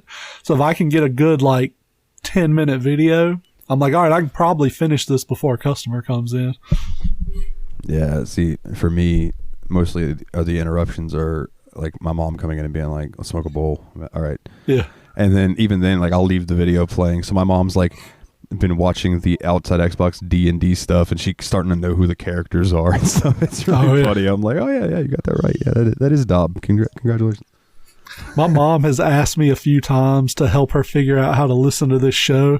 And like, I'm a little reluctant because I'm like, I don't know if you're going to like this show, but I know you want to support me. So Mom, if you're listening, I'm sorry. This is just who I am as a person. Hi, Jeremy's mom. I hope you like my voice. Everybody likes Dalton's voice. Apparently so. Like, I'm even getting messages from people listening to the JRPG Report, and they're like, man, your voice is as smooth as butter. And I'm like, well, thank you. I appreciate that. I don't hear it because I guess I hear my own voice all the time. So now, see, my voice sounds a lot better in my head than it does on recording to me. I actually looked into that. There's a scientific reason for that your voice sounds better to yourself or different to yourself than it does to other people. Has something to do with you're not hearing it through through your outer ears coming in like you hear all other noises. You're hearing it from the inside, and it's a lot more bass in it. It's a little bit smoother. That makes sense. Something to do with like the echoes in your skull and stuff like that. It was complicated sciencey shit. We don't do that kind of thing on this show. I need to go find a 20 to 2 hour minute video. There you go. Check it out, because that sounds interesting to me. I'd like to learn about that. It was pretty cool. They the article I read went pretty in depth as to why your voice sounds different to you than it does to other people. My voice, to me, when I listen to recording, sounds like nasally, and there's this weird southern accent that kind of creeps into it, and I don't like it. I've had people say they do like it. I've had people say, it's whatever, but I'm still going to talk till people's ears bleed, so it doesn't really matter. I don't hear nasally, but I do hear your southern accent come through every now and then. Dude, I'm a horrible singer, but I sing loud as fuck all the time. I don't care. Dude, I was singing, fuck is the song? The Jefferson Airplane song, the big hit they had. Don't the one that was in, want somebody to love? Somebody to love, yeah. I was cutting the grass one time this was like a decade ago. I'm out with a push mower in the yard singing this song at the top of my fucking lungs, because I'm like, the mower's running. Nobody's going to hear me. Go inside to get a drink. And my girlfriend at the time was like, dude, what the fuck are you singing about? I was like, what do you mean? She's like, I could hear you in the house with the windows and doors closed. I was like, shit, the neighbors probably heard me then, but I don't really care. I don't like any of them anyways. I guarantee your neighbors could hear it, because, dude, I was mowing my grandpa's lawn back in the day on a riding mower, and I was singing Static X, My Damn Nation, just getting down, screaming, doing it. Oh, yeah. And then I would be singing other stuff, because in my head while I was mowing, I would just put on a little concert and in my brain, and I'm singing. So my grandma tells me that the neighbor down the street called her and said that her grandson had a wonderful voice, and I was like, she could hear me. Dude, I stopped singing after that. Oh yeah, it's always embarrassing when someone's like, "Oh, I heard you singing," and you're like, "God damn it, I'm sorry. I'll just be quiet from now on. I'll never sing again. I apologize." Yeah, I'll never sing. I'm not going to talk. I'll be a mute from here on out. I promise. The vow of silence starting now.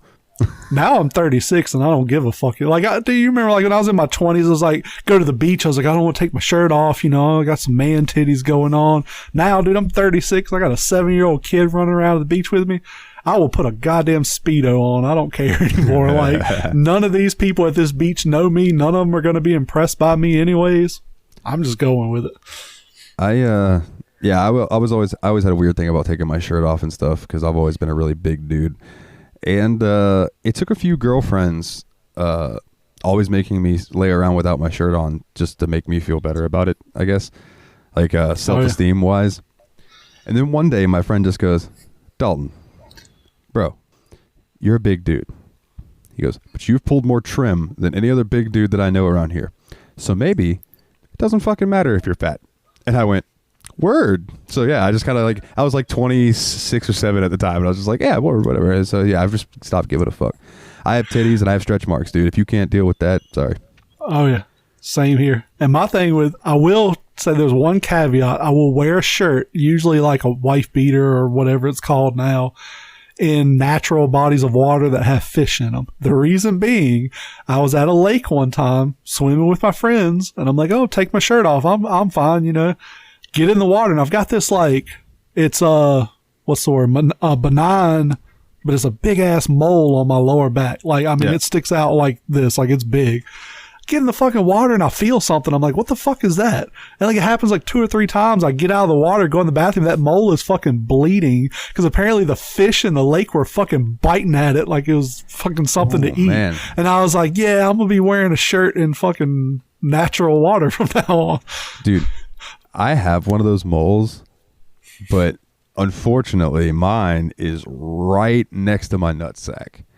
Oh. So there's my dick and balls, and then right over to the right. And so luckily it's not touching my junk, but right there, I have this big fucking mole, and I'm like, God damn. I wish that wasn't. I've only ever had one girl say anything. Most girls don't care. I've had one girl who was like, oh, you should get that removed. And it was dancing in the mirror cum face that said it to me. So I didn't particularly care that she had, I was like, whatever, bitch. It takes some cum on the face. Yeah, dude, I've thought about getting it removed, but it's it's big enough to where it's an actual surgery at this point. And I'm like, I don't want to do that if I don't have to.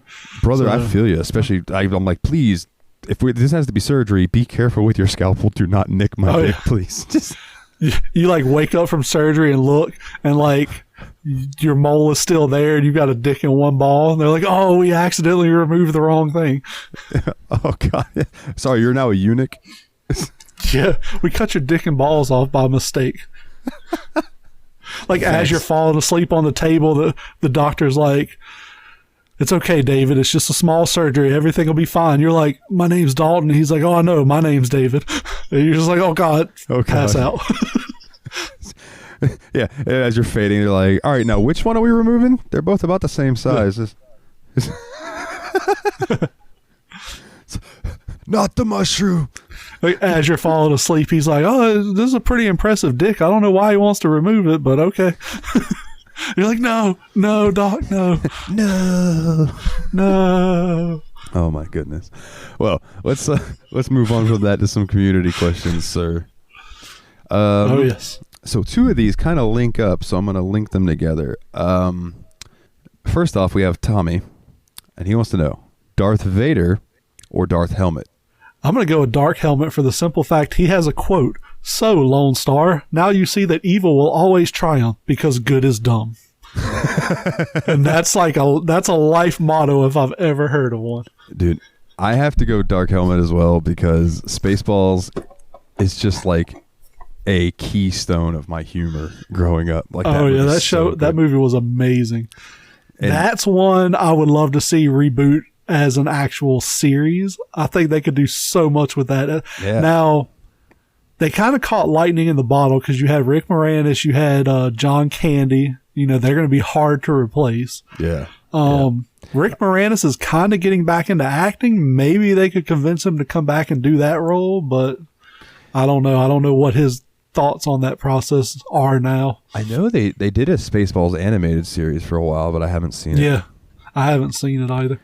But yeah, Dark Helmet. But yeah, dude, can't beat that.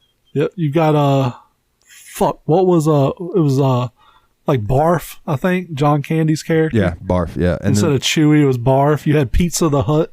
The robot was Joan Rivers, and she's dead, so that she couldn't come back. I love it when they're like, we're combing the desert, and you see the fucking guys out there with giant ass combs. Oh yeah, hair pick just combing through the sand. What about you guys? Man, we ain't found shit. Yep. Yeah, dude. Or that where sir, they're jamming our radars, and the fucking jelly starts leaking down, and he goes over, tastes it. Yep. Like, raspberry. There's only one person in this whole galaxy who would dare send us raspberry. Lone Star. Or when Dark Helmet is standing there with the one guy, he's like, what is this? They're looking at the monitor. He's like, what is it? He's like, this is now, sir. We're watching now. Oh, yeah, it's now. What do you mean? Oh yeah, it's back then. What's that? Whoo! And then his helmet slams. Yeah, that whole scene's fucking gold, dude. That whole movie is gold. Like, that was lightning in a bottle, 100%. I'm surrounded by assholes. Yeah. another just life motto. Keep firing, assholes. Oh my goodness. So the other one is Jeff asking us a fuck, marry, kill, sir. This one's probably going to be harder for me than you. Maybe. I could be wrong. Fuck, marry, kill. Harry Potter, Star Wars, Lord of the Rings. It's easier for me because, first off, kill Lord of the Rings. I've seen them. Hot take, fuck those movies. I don't like them. They're not bad movies, let me say that. They're not bad movies by any means. They're not for me. They're a little too boring for me. Not enough happens. Did you ever read the books? Just curious. No. Okay. That's another thing that I think would be better as a long series, because I think that they could flesh out some more things story-wise. Now, there's a lot of walking in those books. There's a funny story about that. I read about a third of The Hobbit because throughout my school career, I wrote at least 3 book reports on The Hobbit. Never fucking read more than about a third of the book. And if that tells you how much of a fucking bullshit artist I was as a kid, dude, 3 passing book reports, and I never fucking read that book even halfway through.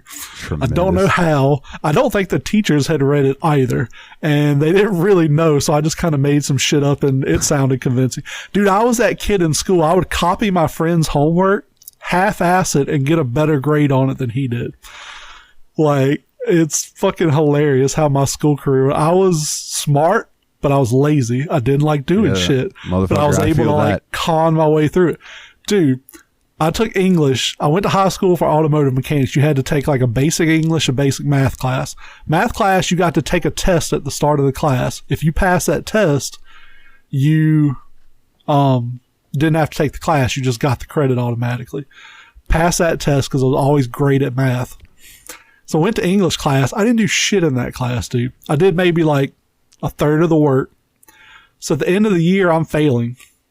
But you had a one-on-one sit down with the teacher of the class at the end of the year to go over your year's worth of work. I lay her a sob story about my parents getting divorced and I had to move out and all this stuff. We're going through the work and I'm like, she's like, well, I don't have this, this, and this. I was like, oh, I know I turned them in. I can't find them in my book, but I know for a fact I did those. And she's like, oh, well, what grade did you get? I was like, I think I got like a C on them. I don't remember. And she's like, okay, I'll just put a C down. Like, shit, I didn't fucking do any of that work.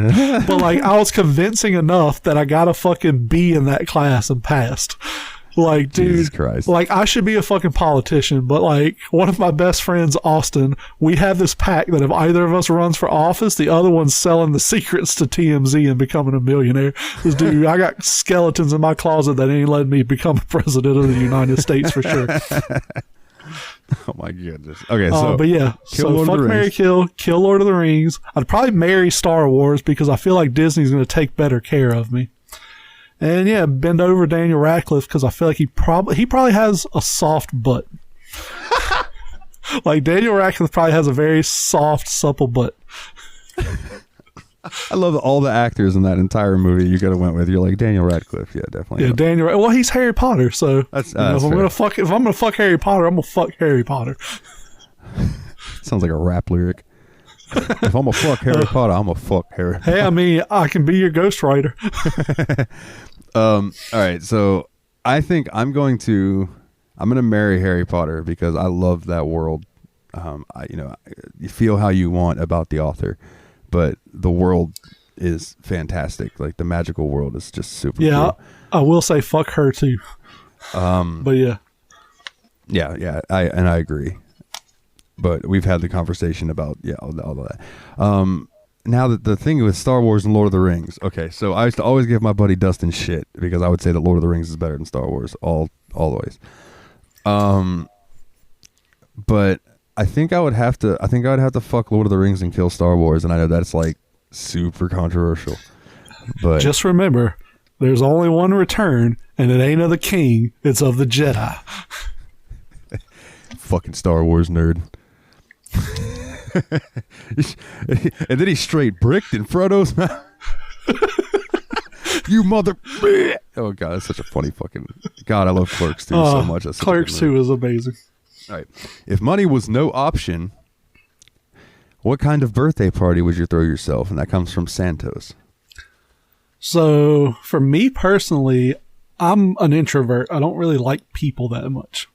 That being said, I looked it up. My birthday is early in March. The F1 season starts at the end of March. So I think I'd delay it to the end of March. The first race in the F1 calendar is in Bahrain. Money's not an object. I think I'm flying to Bahrain with like 3 or 4 of my closest friends, getting like the most luxurious like yacht or hotel room or whatever I can get. All access passes to the race. I'm talking about like I want to be down there fucking turning lug nuts on the wheels and whatever else I can get away with. Just fucking party it up at F1. I think that'd be the best birthday gift I could give myself if money did not matter. See, I kind of agree that like I don't want to party. Like, I'm just not a party kind of guy that much anymore. Parties put a lot of pressure on you because you feel like you need to be entertaining people the whole time. Yeah.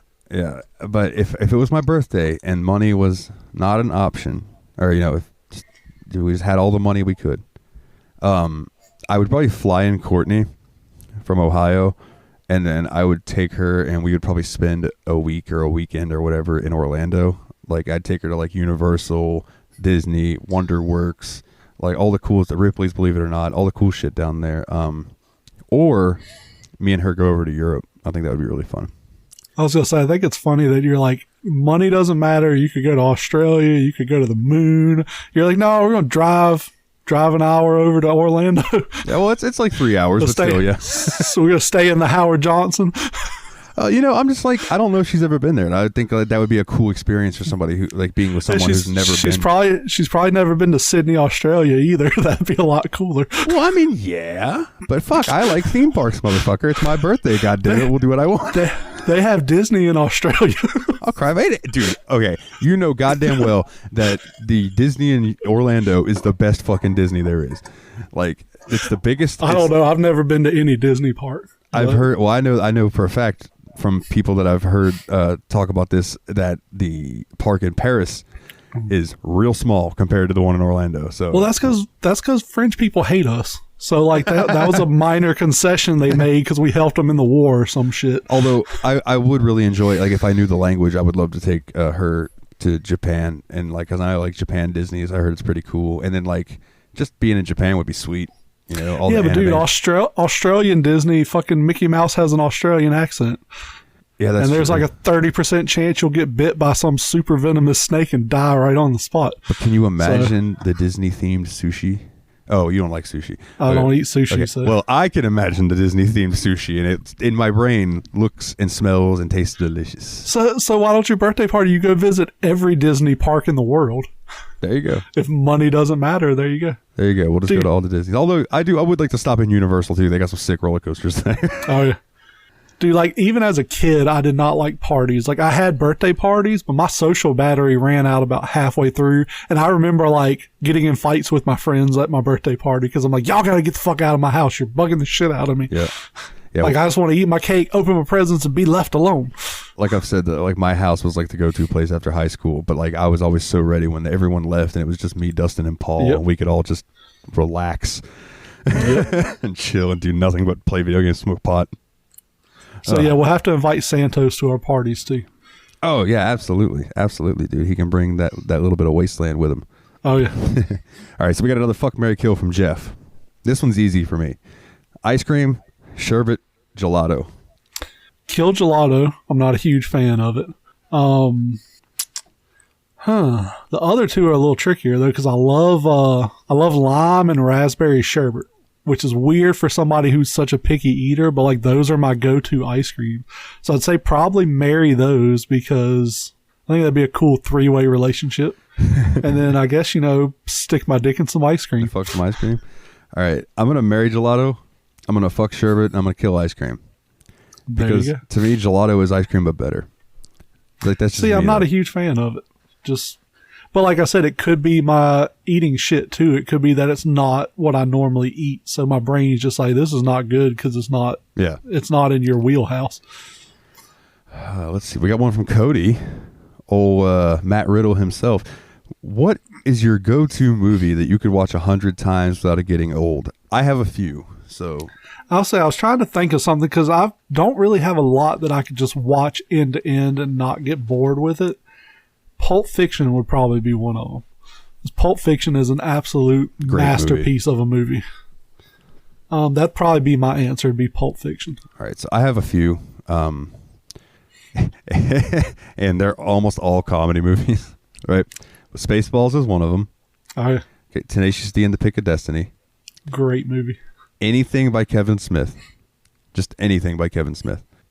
Any of the Austin Powers movies. Any of the Ace Ventura movies. And here's the one outlier that's not a comedy. Queen of the Damned. I love Queen of the Damned. That I know even the author hated that movie. Most people don't like that movie. That movie is awesome. That movie introduced me to goth metal and the whole gothic world. I was in love with Aaliyah playing Akasha.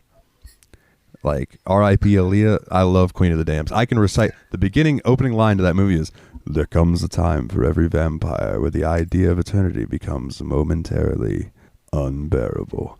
And it's burned into my brain. I can almost recite that entire movie. Dude, I got one more, and it's probably a hot take. Star Wars, The Force Awakens. Nice. I've only seen that once, but it's a good movie. A lot of people shit on the sequel trilogy. I fucking love it. I like The Last Jedi. I don't think it's a shit movie so many people say it is. But Force Awakens it was my childhood of watching A New Hope in a modern era with modern technology. Cause it's essentially a retelling of A New Hope. People were like, oh, you got a female, protagonist, and I do so many people like, oh, there's a black guy in Star Wars. It's not Lando Calrissian. It's like, dude, the movie's fucking amazing. Like, I remember reading an article where some guy was like 50 things that were wrong with The Force Awakens. He wrote it like the day after it came out in the theaters. I'm like, dude, like half the shit he mentioned was explained in the movie, but he wasn't paying attention because he was too busy writing shit down that he hated. Like, if you go into something expecting to hate it, you probably will. Well, I mean, not only that, I mean, feasibly in the entire fucking galaxy, Samuel L. Jackson's not the only black guy. Yeah, you had Samuel L. Jackson, you had Lando Calrissian, plus Mace Windu, Lando Calrissian, and now you got Finn. He was one of the first stormtroopers you ever saw without a helmet on. So it's like, exactly. How do you know that maybe all the stormtroopers are black? You don't fucking know. Maybe. I mean, this could be some kind of weird ass like intergalactic slave trade thing going on. Like, yeah, you never know. We don't fucking know. Yeah, dude, that's ridiculous. That's a good. I like I said, I've only seen it once, but I liked it. I absolutely love it. I think it's amazing. And people give me shit for it. It is my favorite Star Wars movie. I mean, my favorite Star Wars movie is The Phantom Menace, so I feel you, dude. Yeah, people are like, how can you put it above the original trilogy? I was like, no, I love The Force Awakens. I believe The Force Awakens is what George Lucas wanted to do in the 70s, and technology wouldn't allow him to do it. I think if George Lucas had wrote Star Wars today, it would have been The Force Awakens. Yeah, I don't disagree with that. All right, let's see. What's up next? Oh, it's one from Courtney. I was just talking about her. Chicken wings or chicken thighs? Nuggets. I don't eat actual chicken, so I'll say chicken nuggets or the good old original chicken sandwich from Burger King. Okay. Those are my chicken go-tos. So my answer is, how are they prepared?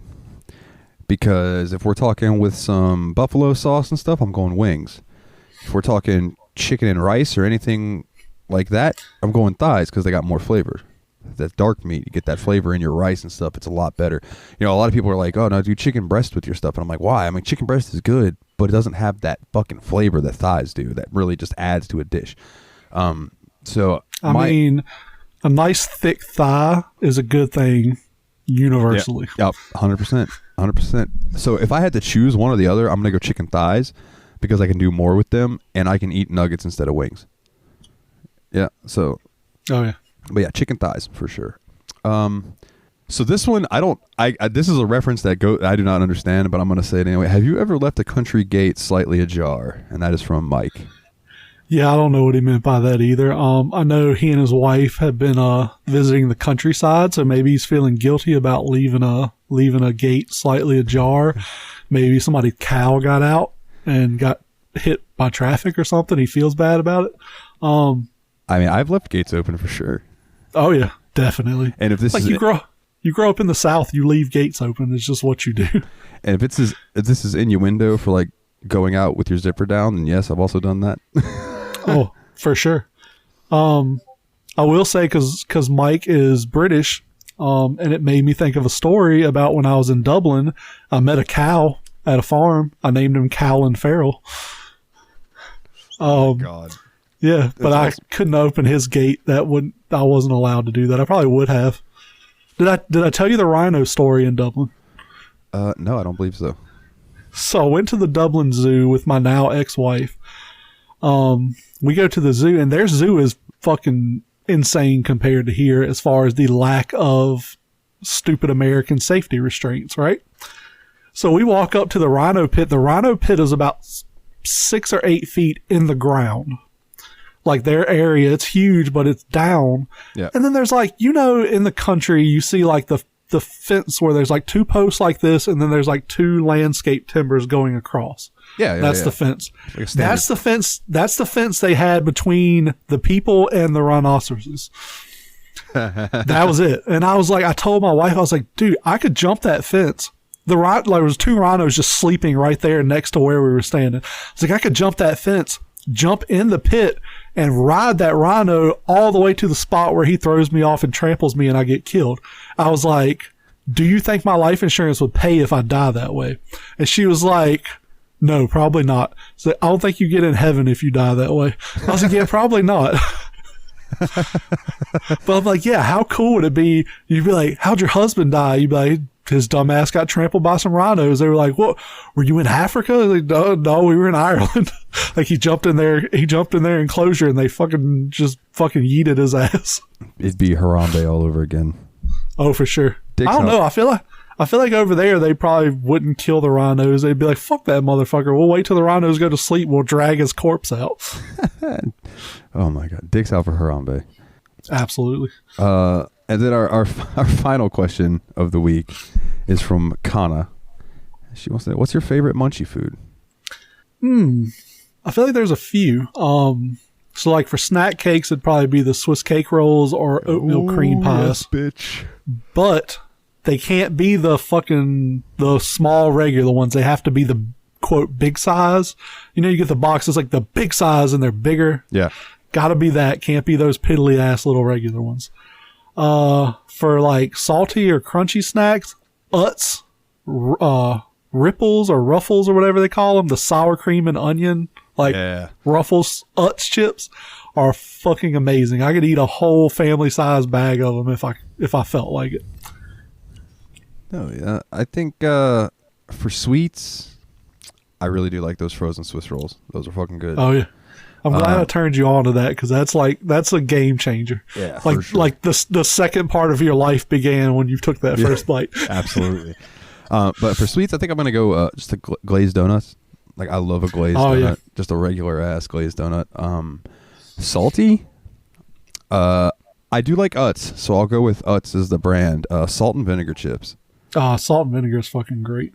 Oh God, I love it, dude. And it's funny. I've never met somebody who's like, salt and vinegar's all right. It is never like, they're all right. It's always, oh man, I love those, or those things are fucking awful. Yeah, there's no like middle ground for salt and vinegar potato chips. It's either you love them or you absolutely hate them. Yeah, I had a dog once that ate salt and vinegar potato chips. Like would literally just eat them like I was eating them. It was really fucking weird. Me and my buddy, me and his wife would eat salt and vinegar chips, and he would just look at us and be like, "Yeah, y'all enjoy your douche potatoes." I'm like, oh, I gotta call them that, man. They're fucking delicious. I will add in too. Reese's peanut butter cups are always a go-to munchie too. If we're going candy bars now, sir, Butterfinger all day. See, the only ones I really like are Reese's. I'm not super into candy, but I love Reese's. Reese's. I love Nerds. Nerds are fucking amazing. Nerds I will eat until like the inside of my mouth gets sore. Yeah, Have you ever had that? You eat like half of one of those big boxes and the inside of your mouth is like, fucking stop. I can't say that Nerds have done that to me, but I have absolutely done that to myself with Sour Patch Kids. Oh yeah. Especially the extreme sour ones. I'll eat that entire bag and then my mouth feels like it's bleeding. Yep. You're just like, your inside of your mouth is like. Sorry, it just sounds like it's fucking pouring outside. Yeah, it was just that a little while ago here. I was like, all of a sudden I just heard this whoosh. Feels like the inside of your mouth is just raw. Like you first scraped all the skin off the inside of your mouth. Yeah, dude. How do you feel about a payday? I don't eat them. You don't I don't eat like the only candy bars quote I eat would be Three Musketeers. Love Three Musketeers. Okay. Love Reese's Cups. Other than that, like Reese's Cups, Nerds, Three Musketeers, Sweet Tarts. The whole rest of the candy aisle you can throw in the garbage, but those four are like my go-to. Listen, while you're throwing it away, I want you to put aside the Butterfingers and the Paydays for me, because, dude, Payday, just a lump of caramel surrounded in peanuts, salt is just, that's good. Good shit. But yeah, man, I think that's about what we got for the news and notes for this week, brother. Yeah, I'm thinking so. You want to do the housekeeping this week? Yeah, sure, man. Yeah, sure. If you would like to send us an email, if you want to ask us a question, like we were answering our community questions, but you'd like to stay anonymous, hit us up at yetanotherbspod@gmail.com. Or if you would like to answer or ask a question on our community post each week in our Facebook group, you can check us out at facebook.com/groups/yetanotherbspodcast. If Twitter's more of your thing, you can find us at YABSPOD. I do believe that Jeremy has started posting posts on there as well for questions. Yeah. I don't think we've gotten any yet, but they are there. And if you want to find him on there, it's at Just Call Me Jezza. And if you want to find me, it's at Super Nerd Dalton. And if you want to be like Courtney and listen to the episodes on the website directly, it is yabspod.wordpress.com. That's YABSPOD.wordpress.com. And while I'm throwing plugs out here, if you would like to check out more of my podcast stuff, I do the Steam Machine podcast, which is a PC gaming show that's bi-weekly. Right now we are playing through Amnesia: The Dark Descent. We just did an episode on Kerbal Space Program. So that'll be fun. And I believe coming up next is Nate's Choice. So I'll be interested to see what he chooses to play. And I also am the host now of the JRPG Report. So if you want a show, if you're a fan of JRPGs and you just want to hear the news without having to go and look it all up, it's a family-friendly show, usually about 20 to 40 minutes long. I try to keep it succinct, give you the news, and send you on your way. So check it out, the JRPG Report.